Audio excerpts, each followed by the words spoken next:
I'm Tiger Height, and I'm here to make WWE NXT and Pro Wrestling majestic again. Now, before you say anything, yes, I'm wearing the same shirt as I did for the Raw review. I'm doing this the night of, but also, does it really matter? I mean, the whole show for NXT was kind of a mid-sandwich, to be honest with you. It really didn't get really good until the ending, so I guess we should just kick it off and let me talk my shit, because trust me, we have a couple of other videos to talk about that I think you guys really want to listen to, because it's going to be hell in a handbasket, especially if you're an AEW fan. Let me just say this, Jinder Mahal is better than Hook, by like a lot. So we have Nikkita, Lyons, and Blair Davenport kick off. And here's the thing. When Nikkita Lyons debuted, I said that she was kind of mid. And all the little weirdos, because they like a little bit of a thick gal, they're like, oh no, Nikkita is all this in a bag of fucking chips. Oh, is she really? Is she really all that in a bag of fucking chips? All I see is a mid bitch. She's mid. I mean, Blair Davenport looked fucking better than her, and Blair Davenport herself is mid. Holy God, this entire match showcased that Nikkita was protected to hell, and when she had everything on the line, she's just sitting there dropping the effing ball. And it was a knee strike for Blair to even win. Thank God somebody has a clue on how absolute mid the thick bitch is. And guess what? She will always be that. So, the right winner won. There we go. Orange Cassidy thumbs up. And really it's because the winner. We have our first match in the Dusty Rhodes Tag Team Classic, where Gallus took on Baron Corbin and Bron Breakker. Kind of an interesting team there with Corbin and Breakker. But you know what? I'm going to give it a shot. I think there's actually some potential there. The match itself was fine. I actually did like this match. Now, do I think it's kind of weird that a random team beat former NXT Tag Team Champions and NXT UK Tag Team Champions? Yeah, but it looks like they're really wanting Breakker and Corbin to win the Dusty, which I actually don't even think that's an incorrect decision overall. It was a end of days after a spear for the unruly tandem here to win. So, I'll give it an Orange Cassidy thumbs up. I think it was that close to a full. It was that close, like just that razor thin. It was that close to being a full thumbs up. And I think the problem with this match is that they really never told the story I think that it should have. It just was like all backstage stuff, which is all well and good up to a point. And I think they just did too much of it. And I think that was the problem overall. So I don't have a picture of this particular segment because I was a little overzealous about turning off my main computer. But Lyra Valkyria had a chat. We had Lola Vice and Elektra Lopez come out. They had or whatever. There was an attack, and then Tatum Paxley was out there, kind of being weird, but also like hot at the same time. Good job there.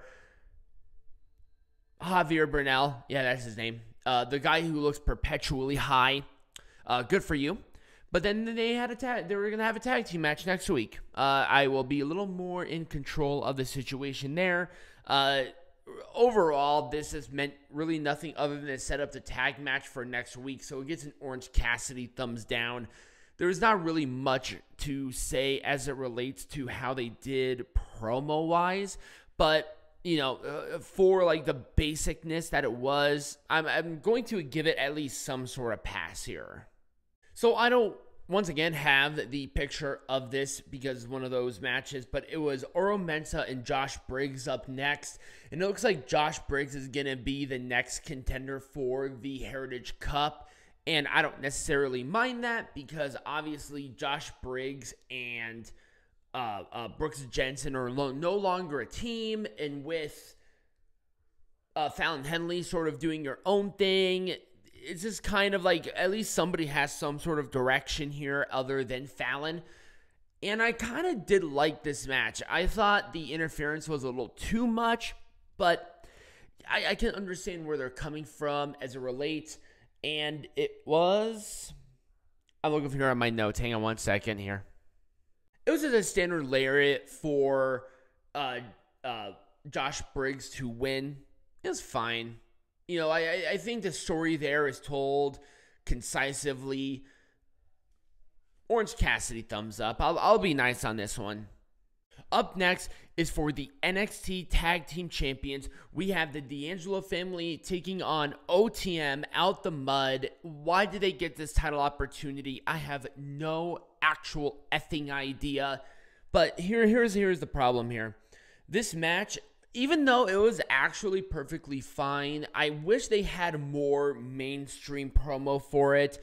And this is sort of why I don't like just random title matches on random shows. Because you don't get the opportunity to build that with any sort of substance. It's just so lame. It's so lame. And it sucks because you know that with the proper build, this would feel like a much more important match. And especially that it's not even the main event. Anyway, it was forget about it for the D'Angelo family to retain. I thought it was a fun match overall, so I'm going to give it an Orange Cassidy thumbs up. The only reason I do that is because I know that this could have been done better, but it wasn't. Also, who is this bitch? I have no idea, and I watched this show with full commentary, and I rewound it a couple of times, and I still have no fucking idea who that cunt is. Like, zero idea. Okay, let's just be honest. This match was a goddamn mess. Oh my god, it was bad. Cora Jade with this new hairstyle who makes her look like a bootleg Matt Hardy, taking on Gigi Dolin, who just looks like Gigi Dolin. I have no idea where JC Jane is, but Gigi is not doing it for me at this point. I think she's the other one other than Mandy Rose within Toxic Attraction who has any sort of actual wrestling talent, which is ironic. But it was a really bad double arm DDT for Cora Jade, who is absolutely mid for the victory. And this gets a thumbs down and a fuck you because this was a waste of goddamn time. Why are we promoting these bitches? There are better women on this roster who deserve this a lot better than two women who maybe gave it a half-ass performance, and that's being nice. So in the other Dusty Rhodes Tag Team Classic match, we have Tank Ledger and Hank Walker taking on Axiom and Nathan Frazer. I mean, Nathan Frazer and Axiom definitely won. It was Phoenix Splash. They have some decent chemistry. Those two suck. Fuck them. But the other ones are fine. Orange Cassidy, thumbs up, being nice. And in our main event for the NXT North American Champion, why don't I have a picture? That's a really good question. Why doesn't Tiger have a picture? It was Dragon Lee taking on Lexis King. That was it. I didn't even know about this match until maybe an hour, like, actual of the match. It was a fine match, but once again, like, why? It doesn't make any sense to anybody with half a fucking clue. But Dragon Lee won with the Lazy Destino or Operation Dragon. But after that, Oba Femi cashed in his NXT Breakout Men's Tournament match to take on Dragon. And guess what? Oba won with a good pop-up powerbomb. Here's what I like about this. Hang on. Young guy, ton of potential, ready to learn, looks great on camera, really has a lot of what they're looking for, and he won. In decisive fashion, people were uber into it, and I am all for it. Now, the match before was fine, but I think the ending overall was good. So I'm going to give this a full thumbs up for both matches and the ending. And that was NXT. Let me know what you thought about NXT, not only that show, but my review in the comments down below or right over here next to me. Subscribe to the channel, follow the channel, become a patron. All of that great stuff will be in the bio or in the description. Also, new mic. I didn't mention that before, but let me know what you think about it. And as always, be majestic.